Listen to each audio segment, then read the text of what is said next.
Superpokal že nekaj let naznanja začetek nove tekmovalne sezone. Tokrat sta se za lovoriko pomerila državni in pokalni zmagovalec preteklega leta, Domžale in Maribor.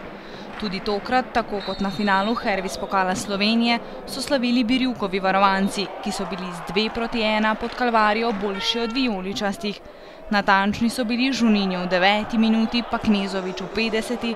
Častni zadetek za Štajerce je dosegel Ibrahimi. Mislim, da smo zasluženo osvojili lovoriko, iako moram reči, da moji fantje ni blizu nisu odigrali to kar lahko, ampak imali smo 200% priložnosti, sami 1:1 z golmanom, zabili 2 gola. Mi smo predvsem v prvem polčasu naredili veliko premalo.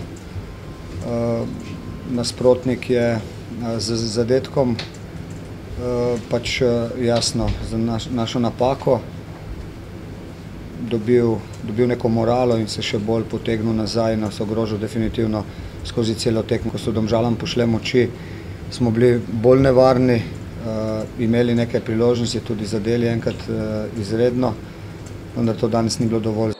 Še pred pričetkom nove prvoligaške sezone moštvi čakajo boj na evropskih zelenicah. Vijoličasti, ki se bodo v drugem krogu kvalifikacij za Ligo prvakov pomerili z luksemburškim Dudelangeom, svarijo, da na videz eksotična dežela vseeno igra kvaliteten nogomet. Poraz proti Domžalam ni najboljša popotnica, čeprav je bil trener zadovoljen s prikazanjem v drugem delu srečanja.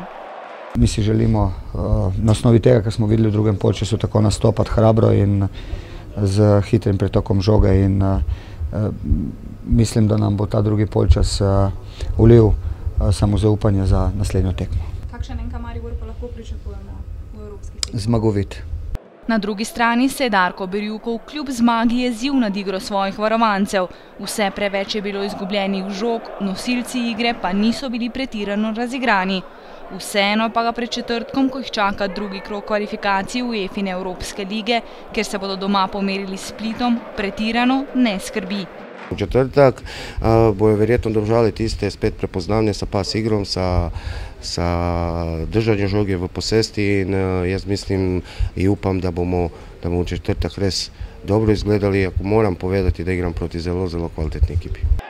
Tako eni kot tudi drugi si želijo ponoviti zgodbo Olimpije, ki sijajno zmago v Stožicah nadaljuje evropsko pot, medtem ko so se Koprčani že poslovili od kvalifikacij. Največ se jasno pričakuje od aktualnih državnih prvakov, a tudi v Domžalah in Olimpiji stavijo na dolgo evropsko poletje.